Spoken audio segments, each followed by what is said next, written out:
Welcome to All Things Moore County, Moore County's weekly radio show highlighting the many facets of the Sandhills. That includes real estate, lifestyle, community and neighborhoods. And now from 4 Properties, here's your host, Bill Sahadi.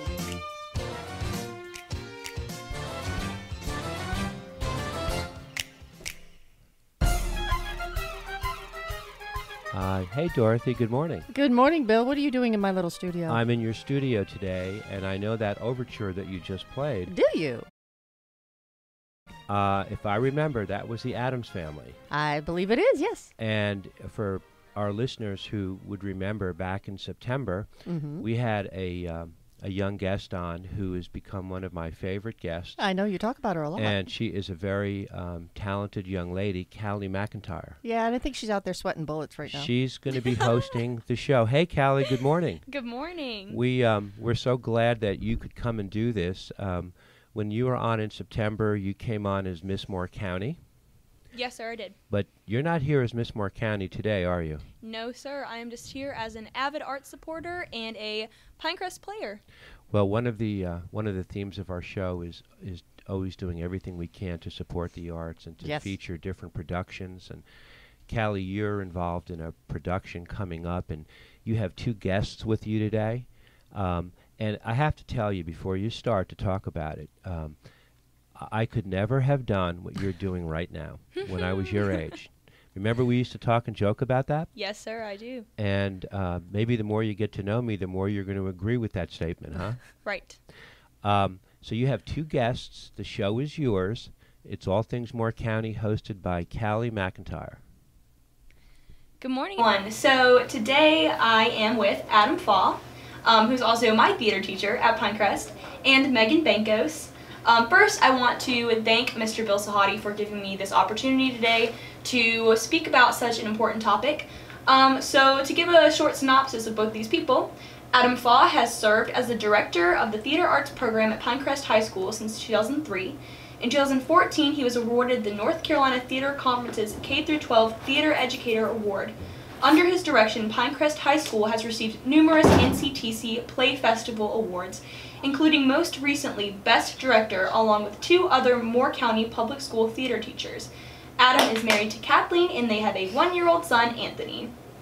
To his left, we have Megan Bankos, who recently won the Outstanding Achievement in Design and Production Stage Management and Costume Design at NCTC, which is the North Carolina Theater Competition, which we recently just competed at.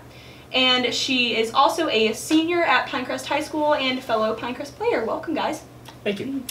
So first we are going to start off with today, how did you get interested in the arts, and how did that really happen? Because there's always a story behind how one gets interested in the arts.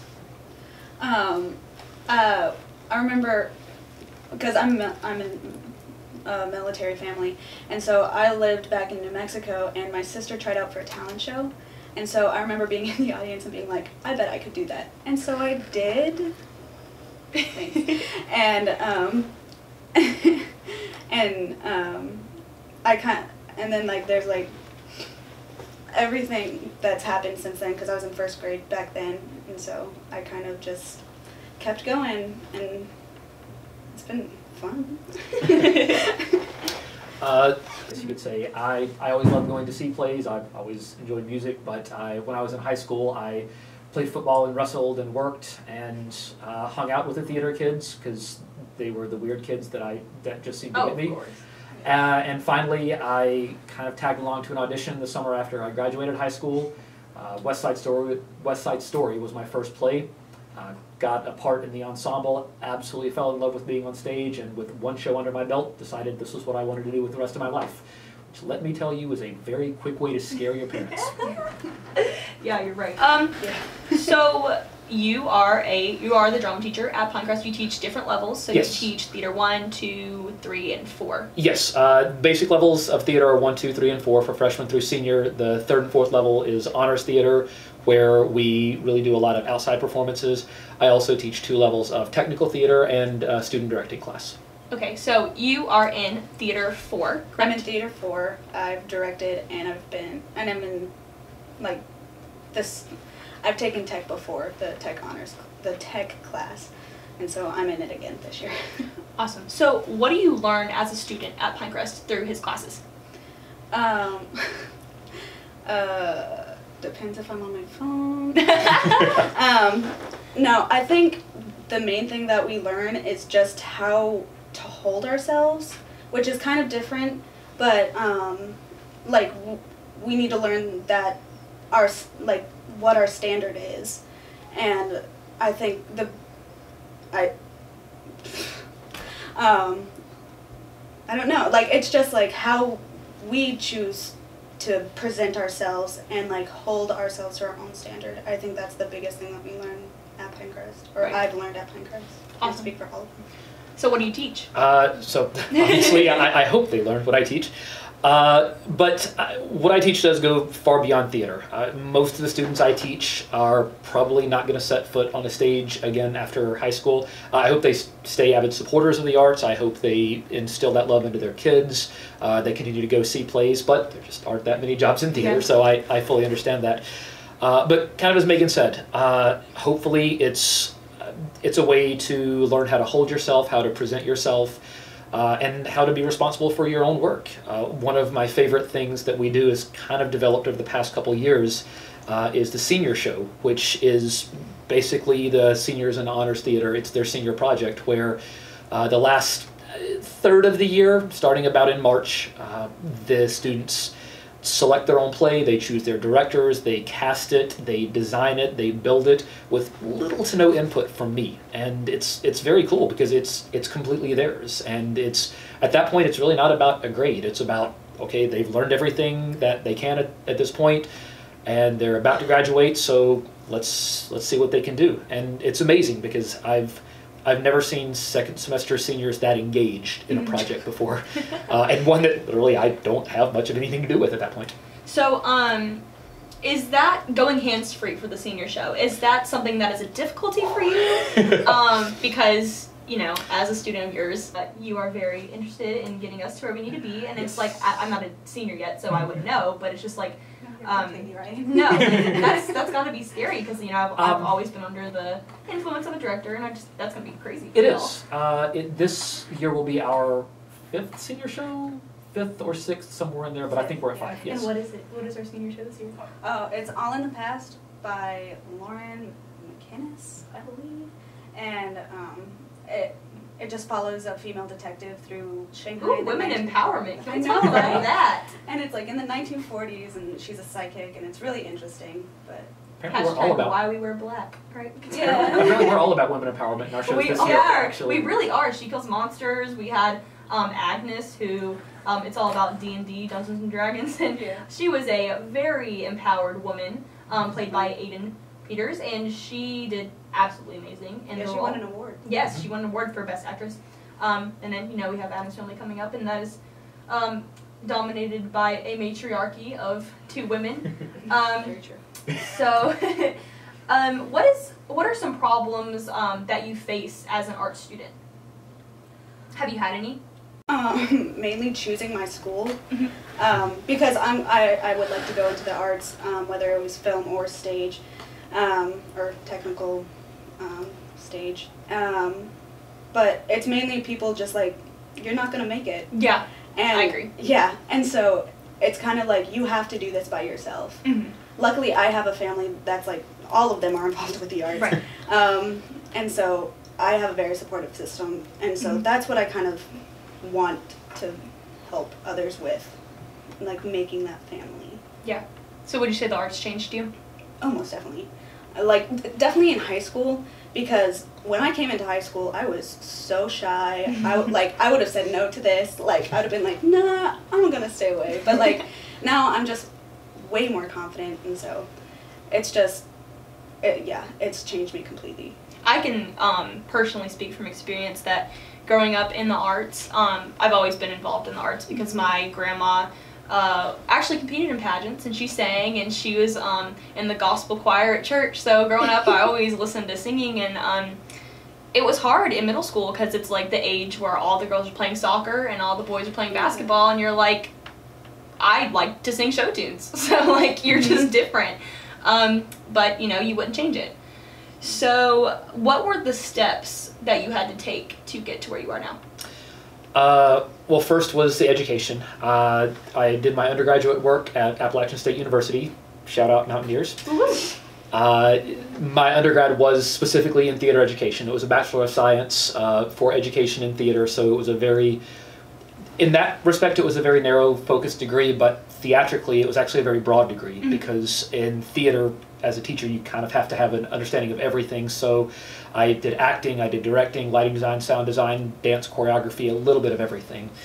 And that degree is what got me my theater license to teach, and I started fresh-faced out of college at Pinecrest when I was 22. I was a baby then, and I didn't know what I was doing, but I was very fortunate. I got the placement worked out well and the timing was good, so I was kind of allowed to learn and grow and build the program as I did. And a few years after that, I went back for my master's degree at UNC Greensboro. It's, again, a very narrow-focused master's degree in theater education, and it was 3 summers and a few online classes, but that's specifically what's trained me to be where I am now. Awesome. So you are the stage manager for our shows this past year. So you will be the stage manager for The Addams Family, which we will talk about later, because there's a lot to talk about there. Yeah. You're our stage manager for She Kills Monsters, our NCTC show. How were you able to become the stage manager? What were the steps that you had to take to get there? My personal steps are probably a little different from others, because when I went in as a freshman, I knew that I wanted to be in film, so I decided I was going to make videos. Well, there was a senior before me who graduated who made videos, and so I was like, I'm going to take this up. And so I did. And then sophomore year, nobody really wanted to be costume designer, so I was like, let me just go at it. Like, let me try it. And so that was my sophomore and junior year, and also junior year, I was assistant stage manager. So I've kind of been training since freshman year, because I've always been really close to like the seniors and stuff, the people in honors, because my sister was in honors when I was a freshman. So there's many different ways to get involved in the arts, especially in theater. You could be assistant stage manager, tech. Can we talk about tech for a little bit? Absolutely, So I love techies. I appreciate them so much. Don't we have a Kiss a Techie Day? I've heard stories. Opening night is Kisses Techie for good luck. Okay, so you choose a tech. Do they like keep tallies of how many kisses they get? Because I heard that too. I do. Okay. I got the most kisses last year. Oh wow. I don't remember the numbers. Just to brag a little bit. Yeah. Libby will tell me I'm wrong, but I'm not. Gotcha. Well, so you have a separate class for tech. Yes. So tell me about what goes on with that, because I know you can be interested in makeup and costume design or being backstage. So what goes into a class? It's designed to be a very hands-on class. There are units in lighting design where the students get a chance to climb up on the catwalk and work with our lighting instruments and play with our light board, which at this point the students know more about than I do, because it's computerized and it's fun, but it's pretty cool. I couldn't be trusted right now going up on the catwalk. Oh, no. And we also do some carpentry and set design work in there. And we have, over the course of the year, if I'm not mistaken, we have 8 productions that we do. We've got, every semester we have 2 Theater Arts 1 one-act productions, 2 Theater Arts 2 one-act productions. We have the musical in the spring, we have the NCTC festival production piece in the fall, and then the senior show. And every single one of those are designed and built by the students, mainly in the technical theater class. So depending upon where we are in the semester, students will have different leadership and design positions and be working kind of on building the show as we're learning those skills. Honor students can also direct those shows, correct? Absolutely, yes. So do you take applications? How does that process go about? Sure. In the spring, around March usually, is when students are putting together their classes for the following year. So if students are interested in being a student director, then I have an application online where they submit a resume and a formal business letter. Again, I like doing that, getting students used to having interviews, resumes, that sort of thing that is quote-unquote real world. And from there, I take a look at the students who submit the applications and see where they best fit. Can we talk about the loft and the shop real quick? Because to our viewers and our listeners out there, they probably wouldn't understand what that is. So quickly, the loft is What? The loft is where we keep all of our costumes, and I've been in charge of it the loft queen. We call you the loft queen. I've been in charge of it for the last 2.5 years, and I just crowned my successor? Yes, my successor, Cara Blue, who's amazing. I love her so much. And it's a mess right now, but we are always working on it. We're always getting new costumes, and donations are loved. We are fortunate in that we are able to have a technical program as we do. We have a wonderful costume storage area, prop storage area, and we have a scene shop complete with all of the power tools that we need, saws, drills, things like that we've built up over the years, and we have the space to build and paint our own sets. And as much as I love acting and as much as I love directing, I am a technician at heart. So if I'm having a bad day, there's nothing better for me than just going back into the shop and building something or tearing something apart. Right, so donations and fundraising are what get us through our shows and theater. So we're going to be talking about donations and fundraising for the arts, especially in Moore County, in the next segment when we come back.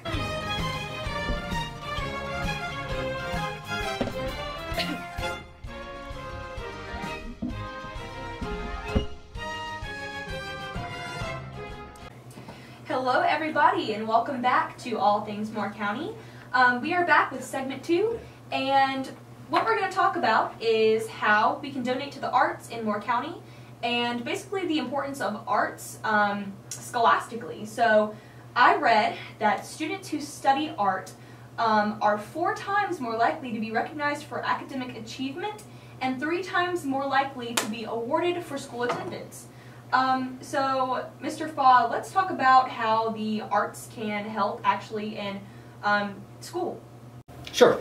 As you said, there are statistics that go back years, decades, that connect multiple levels of arts classes with higher performances, with higher SAT scores, with better attendance. And those are available on any arts advocacy website. Arts North Carolina is a wonderful place. The NEA, the National Arts Organizations, I'm blanking on the acronym at the moment. But to be completely honest with you, I'm sorry if this derails just a little bit, the arts have spent years, decades, long before I've been working with them and long after, kind of trying to defend, and sometimes it can get frustrating trying to defend arts because arts help this and arts help this, and my stance is that art's for art's sake. Yes, art students do tend to do better in some of the other classes, in some of the academics, but the arts teach many, many wonderful things in themselves. Those leadership skills that we've been talking about, the collaboration skills, that I kind of want to try to help shift that conversation away from how do the arts help these other core classes and things, try to shift it to what do the arts do for people? What do the arts do for us as a nation? What do the arts do for us as students? Right. I can definitely say it's helped me in my civics and economics class this year, because there was a question about Hamilton, and I was like, well, let me just pull up this song lyric from this song and I'll be okay. So can we just talk about the collaboration in Moore County Public Schools arts programs, because as we saw this past year with the North Carolina Theater Competition, we kind of swept the floor with the arts programs. So let's talk about that. Sure. Arts by nature is very collaborative. Specifically theater, we are kind of the ultimate mashup of a little bit of everything. We involve all of the other arts. And countywide, I actually think that theater is a very good representation of that collaboration. Our theater programs work together with an all-county theater program in the spring. We do a musical showcase in the spring as well, where we do a group performance. And while technically, yes, we do compete against each other at the North Carolina Theater Conference Play Festival in the fall. It's really cool because we're also each other's biggest fans. Yes, this year at the regional festival, Northmore and Union Pines did take the top 2 awards, and Pinecrest was a very close third with the honorable mention. And out of 16 productions, we swept the top 3, and we pretty well swept most of the awards as well. But what was fascinating for me to watch and exciting was at the end of the awards ceremony, watching all the students from all 3 high schools jump and hug and take pictures together, and you would not have known which were the quote-unquote winners. when we get to do our musicals in the spring. We're kind of on our home turf, I guess you would say. Opening night of every single school's musical, there is a loud and slightly obnoxious fan base from the other 2 high school theater programs in there, and it's really true. We are each other's biggest fans, and it's amazing. So Northmore was very successful. Can we talk about their big win, and explain to all the viewers about how they won with 2 people, Sure. and just talk about their success? Sure. So briefly, the North Carolina Theater Conference Play Festival, High School Play Festival, starts out statewide, and it is up to 128 productions at 8 regional festivals. And each regional festival will move 2 shows onto the state level festival, as Northmore and Union Pines did this year. So there's 16 plays at the state festival, and from there, 2 plays get moved on as the state champions, basically, to the Southeastern Theater Conference, where the schools compete against schools from 9 other states in the Southeastern region. It's the closest thing that we have to nationals. It's pretty amazing because in my time in Moore County, each of the 3 high schools has been that top at the states. Union Pines had a play called 15 Reasons Not to Be in a Play. Early on was an amazing performance. I laughed hysterically. Oddly enough, Will Ferrell was one of the ones at the awards ceremony that year. Long story because of who this person knows this person. Pinecrest in 2009 took the top award with a play called At the Bottom of Lake Missoula. And this year, Northmore had a play called Tuesdays and Sundays, which was a beautiful production, 2-person play. And it took top awards at the regional play festival that we were at. And then at the state festival, a few weeks later, it also took the audience choice, actually, for the top awards there, and will be traveling to Alabama for the Southeastern Theater Conference to compete in March. Awesome. So shout out to Ashton Dillon, Chelsea Williams, and Miss Kim at Northmore. We love y'all.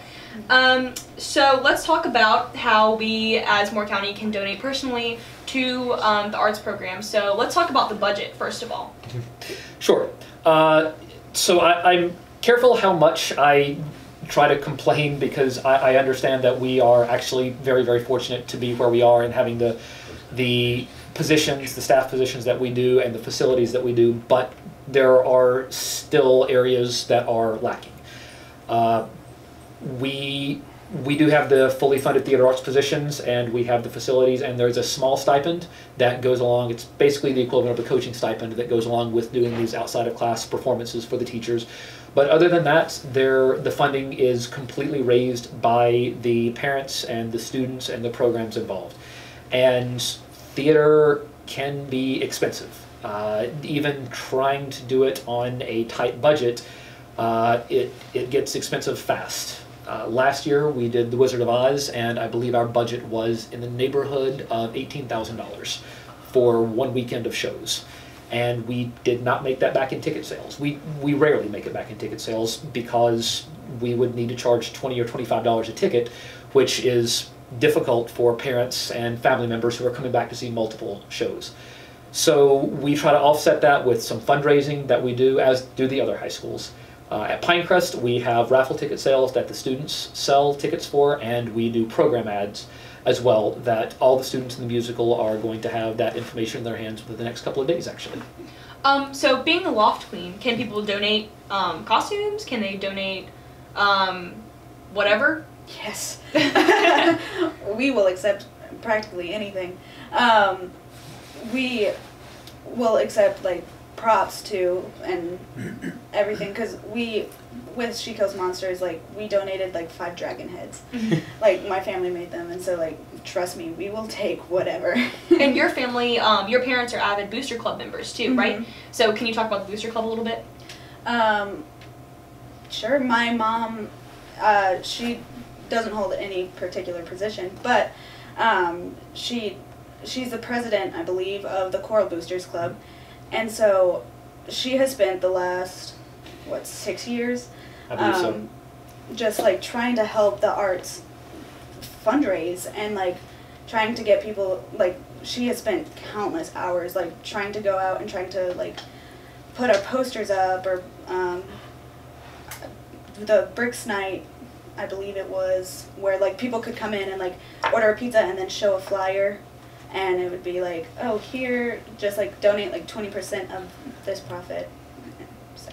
And actually, to tag team off that as well, we mentioned that Northmore is traveling to the Southeastern Theater Conference Play Festival, and that is another one that, unless I'm mistaken, and I might be, but I know when we advanced on from the state level, there was no additional funding that went along with that. So that would basically be the equivalent of a football team winning a state championship, and moving on to a different level. And I admittedly don't know what the funding would be for the athletics, so I'm not trying to compare one to the other, but I know that they are trying to raise.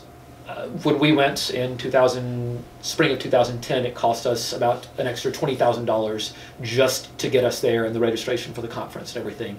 And I know that costs have gone up since then, so I know that Northmore is heavily fundraising right now as well. So getting back to the choral program that you mentioned earlier, we have an amazing choral program at Pinecrest. To talk about it briefly, they have an adopt a student program where you can adopt a student and fundraise for them and pay for their trips. Like I know the chorus program Bella, which is a Bella Voce, it's an all-girls choir, and then you have Chamber Ensemble, which is a mixed boys and girls choral group. They're going to New York soon, and so you can adopt a student. This is how you can be involved in the arts. There's so many different ways. You can be a retiree, a parent, a student. You can literally be anything you want to be and donate to the arts. You can donate a certain amount of money to their fund, and that's a huge part of Pinecrest is our booster club and our adopt a student programs and just ways that we can get kids to achieve their dreams. So how can everybody in Moore County help the arts as a whole? How would you say we could do that? Okay, so I actually have a list here. The first thing is go to the live performances. Go and hear the choirs sing, go and hear the bands and orchestras play, come to see the theater performances, the musicals, and we'll go over them later, I assume. Come out to the visual arts programs and see the paintings and sculptures the students do. Yeah, to tag off that, talk to the local art teachers too, because they have people in mind whenever you're like, oh, I need a mural painted. Yes. I know somebody that can do that. Or see your pictures. Talk to your legislators. Representative Jamie Bowles is a wonderful supporter of the arts. Talk to your school board members. They attend our performances religiously. Ed Dennison is in the front row of every single performance. I swear that man has clones. He must to be able to attend everything he does. And talk to your school's administration. While it's not the school administrators themselves that get the allotment numbers, and while certain programs do have to have teachers in them, the local administrators at the schools actually are the ones to decide exactly which programs and which teachers end up teaching what. So if you're a parent who wants a program at your school, talk at all the levels, but talk to the administrators and tell them if that teacher is not there that you want that teacher. Awesome. Well, on to the next segment. We will be right back. You have to see the world in shades of gray. You have to put some poison in your day. That's the way when you're an Adams. You need to have a sense of humor. When you're an Adams. Okay, everybody, welcome back to All Things Moore County, and we are moving into our last set. This is the one that everybody has probably been waiting for, and we're going to talk about the musical. But to start out, I just want to ask Mr. Fall this question. Who has gone on to do great things from your program, and how successful have they been? Well, actually, I have to briefly brag on some of the other programs. Union Pines has had some wonderful students move on.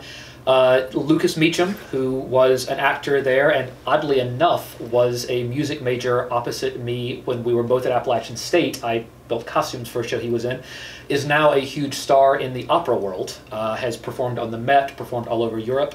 And Tyler Lee, who is another Union Pines graduate, was a lead on Broadway. He actually took over for the original cast member from The Curious Incident of the Dog in the Nighttime, when the original lead character left. And from Pinecrest, I will have to give a shout out to Bradley Gibson. Bradley is one of my graduates. He was in the musicals for all 4 years. And when he graduated from college, he went straight into his first Broadway play, which was Rocky, the musical, the boxing musical. Yes, it existed for a while on Broadway. And is currently one of the lead characters in the musical A Bronx Tale on Broadway. Awesome. Love that, but I don't hear any women. We're going to have to change that. I think we're definitely going to have to change that. So, going into the musical. So it was recently announced. The cast list just came out. It is the Addams Family. So why the heck the Addams Family? To be honest, the first reason I would say is that it's fun. Anyone who knows me knows that I have an incredibly short attention span, and I get bored sitting through musicals like, and please don't hate me for saying this, but The Sound of Music. It's a beautiful musical, but I have way too short of an attention span for it. So I always enjoy things that are a little more fast-paced and a little more fun. And the Addams Family has been on my radar for a couple of years. It is currently, and for the past couple of years, has been the #1 performed high school musical across the nation. And this just seemed like a good year to do it. And all of the other collaborators, as soon as I mentioned it, looked at the music, fell in love with it. And yeah, so that's where we are this year. To talk about the backbone behind the musical, we have Matthew Holt and Aaron Slink. We talked about the choral program. Aaron Slink is the director over the choral program at Pinecrest. She will be in charge of the vocal aspect of the musical. Correct. We also have Matthew Holt, who will be in charge of the orchestra and the live music, which will be amazing. I can't wait to see that. And also we have Elizabeth Fowle, who has been my dance teacher since I was 4 years old, and she will be in charge of choreography. So we have a lot of help there from different aspects of the arts: dancing, music, singing, and then of course acting. So what will make this year's musical different from past musicals? Because last year was Wizard of Oz. This is completely different from that. I actually got a chance to see Hairspray. I know this will be different from that. Yeah. Yes. So I guess right off the bat, the story is different, and that may sound like a cop-out answer, but this one is snarky. It's kind of irreverent. It is not your classic musical, and I love classic musicals as long as they're fun and can meet my short attention span. As I said, Wizard of Oz last year and Hairspray before that, and we've done Tarzan and we've done Seussical, but this one it's the Addams Family. It's a little bit darker. And I just think it's one that the audience is really going to enjoy. Right, so the Addams Family started out as a comic strip in 1938. I think the Addams Family can relate to a lot of different people. I was talking to my grandfather about it. He was like, 1960s show, like I got you. Came out in the 1960s as a TV show, and then recently in 2010 with the musical on Broadway. So, Megan, how is the Addams Family musical different from, you know, the Wednesday Addams and the Morticia and the Gomez that we've seen on screen, and how is that different in live theater? Well, I think the main thing is that Wednesday is a teenager and she's fallen in love. And, it's a big theme in this. It is. And like you get to see more of Morticia and Gomez, and that they fight, and that like they are an actual couple, and like the differences, like the different sides of these like very, very well-known characters.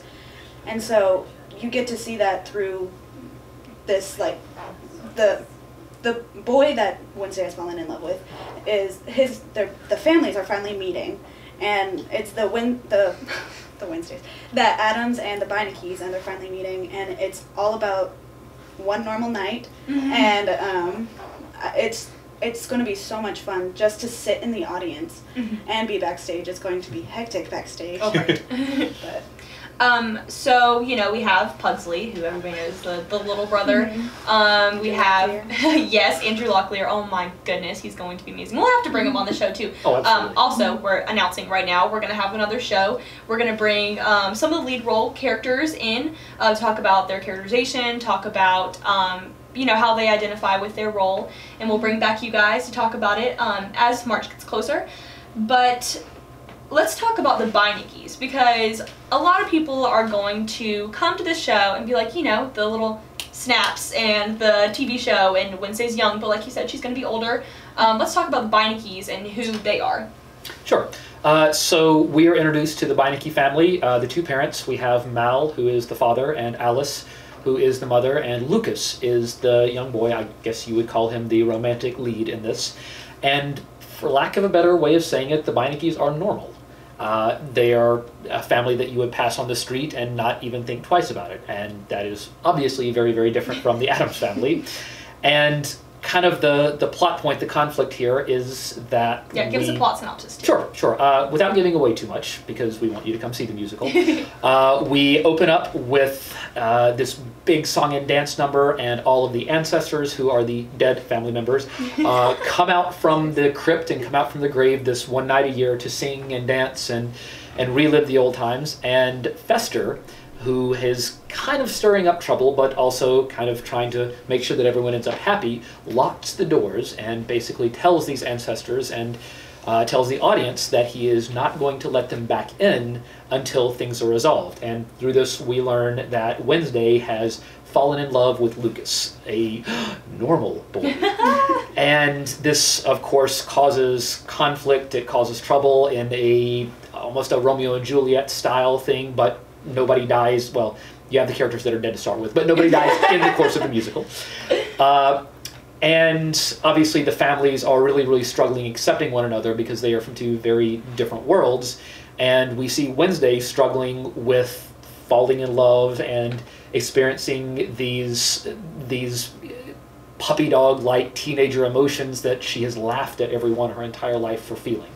So that's the basic plot of the musical. There is Fester, along with the ancestors, being very devious and scheming and setting up meetings and dinners and things like that to try to get the families to accept each other and to allow these two young people to fall in love. So is it family friendly? It is family friendly. As I said, it's a little irreverent at times. I don't think kids would get the jokes. Going back and watching, Nickelodeon shows and Disney Channel, and there's innuendos, and I'm like, oh shoot, I get that now. Yes, there is a few innuendos, but I would agree. We try to keep things very, very family friendly. I pride myself on that, and I would say that any age would be fine coming to watch the show. Awesome. Well, let's talk about Northmore's show and Union Pines. What can we expect from them this year? Sure. Well, we have 3 weekends back to back to back of wonderful musical theater, starting off with Union Pines, March 9th and 10th and 11th, with Peter and the Starcatcher, which it's actually not a musical per se, but it is a play that involves a lot of music. And I know that's kind of odd to say. But it is kind of a prequel story, if you will, to Peter Pan. And I have to say, and I say this honestly, Peter and the Starcatcher is my favorite show that I've ever seen in New York. And I have seen a lot of shows in New York. I saw it off Broadway a few years ago. I was laughing hysterically. I was in tears by the end of it. It is an absolutely beautiful story, amazing staging.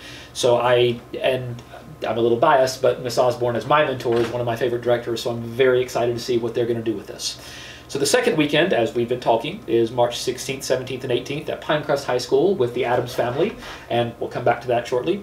And third musical, Northmore High School is doing Rock of Ages, March 23rd, 24th, and 25th, and this is for all of the classic rock fans, the hair bands, the Led Zeppelin, the Aerosmith, the Bon Jovi fans. Is going to be a musical for you guys there.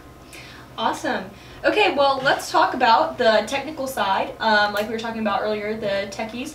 I just want to shine the light a little bit on, this is our set. Let's talk about Well, it's not the actual set, it's a model. We will be performing it on this piece of cardboard right here. This is the design for the set. Yes. So let's talk about that a little bit, Megan, and the work that you put into this and the inspiration behind it. This is kind of like the set design for most of the Addams Family productions. And it's just like the Addams Family house. And it's a unit set, so it means that you're always going to be able to see it. It's never going to, like, mid-black is never going to close in front of it, so you'll always see it. But Whitney Bennett, the set designer, I guess, and I did this in a matter of days, and I don't know, because it's to scale. So it's kind of just like our creative minds of everyone, because we've already had meetings about it, coming together and like trying to figure out what's going to be best for our stage. Right. So in the theater world, this is what we call a white model for obvious reasons, and it's actually it's a 3-dimensional model, and it's very, very helpful for me as a director and for actors because seeing something on paper is one thing, but to actually be able to see a three-dimensional model and to figure out how it's going to be taped out on stage and say, oh, well, here is my entrance, it just makes it much, much easier as we're putting everything together. Going back to the topic of live music, we have a lot of live music fans here in Moore County. So, under the leadership of Matthew Holt, yes. He is the orchestra conductor. What kind of music will we be expecting from this show? A lot of people haven't listened to the Addams Family musical, so what kind of genre would you say it would be? Oh, it's a mix. It is actually a mix, yes. There are definitely some classic styles. There is some tango in there in Act 2. There's some wonderful dance, but there's a lot of upbeat, modern kind of pop style as well. And talking about the orchestra, I am very, very proud to say that we do use a live orchestra for all of our musicals, and it is an orchestra that is comprised mostly of students who are student artists as well. We do have some professionals in the orchestra pit. Our band teacher, Mr. Eugene Cottrell, usually plays trumpet for us, and he also works along with Mr. Holt as they are putting the orchestra together and training and getting everyone used to the music. They rehearse a couple of days a week, starting next week, just like we do, and we try to put everything together a couple of weeks before and drive it all towards the end on stage. Wow. So let's talk about these past few weeks with the audition process that have been stunted back by the snow times 2. So let's talk about how we started out with the meetings, how that progressed into 3 days worth of auditions, that progressed into the callbacks, and then now the cast list. Sure. So we actually have a very specific, well planned out way of doing the auditions. Actually, my father-in-law, who's seen a few of our shows, asked my wife, he said, so Adam knows pretty much who the cast is going to be going into this, right? And she's like, no, he doesn't. There's a reason that they do the auditions. So we actually start off in November with audition workshops where we teach the students the acting scenes, the songs that they'll be auditioning with vocally, and the dance. Give them some time to prepare with that, and then we have the auditions themselves where students are scored at an actual rubric basis on each of those, the acting, the singing, and the dance. Once the initial auditions are done, we have callbacks, which are where myself and the vocal director look a little more specifically at certain people for certain characters and how people interact on stage with each other. And then after that, we post the cast list. We started our musical audition workshops in November as we usually do, and our plan was that our first audition day was going to be the first Wednesday back from break, and we were back from, yes, Wednesday, and we were back that Wednesday, and we decided to postpone halfway through the day, and 15 minutes after that decision, the county made the decision anyway that everything was going to get postponed, and we had our first big snow. So we come back nearly a week later, and we start back, and we, let's see, help me remember, did we get auditions in at that point, or? Yeah. Yes, we had our auditions in, and we actually had our callbacks directly following that on the Tuesday, and the next Wednesday, right after callbacks, was when we had the next big snow. But luckily we had gotten everything in at that point, so I was able to post the cast list online. I like to post the cast list online because it stressed everybody out. But it keeps me away from the raging teenagers who are either excited or disappointed or frustrated, and it lets people deal with looking at the cast list on their own time as well. So there's 51? 50 yes. Kids. And you have the opportunity to be in ensemble. There are 4 different ensembles? Yes, there are 4 different ensembles. They're all ancestors, but we have the grandmothers and grandfathers, and those are split up by gender, and that's kind of 2 ensembles there, and then we have the aunts and uncles and brothers and sisters ensemble, and really those are just kind of a way for me to wrap my head around not having 50 people on stage all together at the same time and getting smaller groups organized and into different parts of the scenes. Awesome. Well, I guess I should probably say I'm very excited for this because I was cast this Wednesday. So this is going to be an amazing, life-changing experience. We are all very excited for the show. So to wrap things up, thank you guys so much for coming in today to discuss this important topic and to discuss, what we can hope to see and what we can donate to and support. Calli, thank you so much for doing this. Yes, of course. You, I'm not surprised, but you handled it beautifully. You did a great job. And Adam, I want to thank you, and Megan, I want to thank you. Hey, Calli, this Yes, is sir. the beginning of the year. You have a lot in front of you. This is a great start to the year, and I understand you are leaving in a few days for New York City. Yes, sir, You want I to tell am. us a little bit about why you're going? I am touring 3 colleges. I am touring the Manhattan School of Music, Juilliard. I have some family lineage there, so I know that one's a long shot, but we'll see. Okay. And then NYU Tisch. I am getting the chance to tour CNN with actually your sister. Yep. So that's going to be a blast. Yes, it will. I am going to watch Anastasia, the new musical, which I am a huge fan of Anastasia. And then I'm also going to Broadway Con, which is this huge, it's exactly what it sounds like. It's almost like Comic-Con, but it's this huge jumble of Broadway actors and actresses holding workshops for kids who want to be on Broadway, and they hold seminars for what to expect if you're going into this field. Okay. Well, I love the way you accept a challenge. I love the way you take charge. And you do it very naturally. When I did this show 9 years ago, you blew me away the way you handled it. I mean, completely.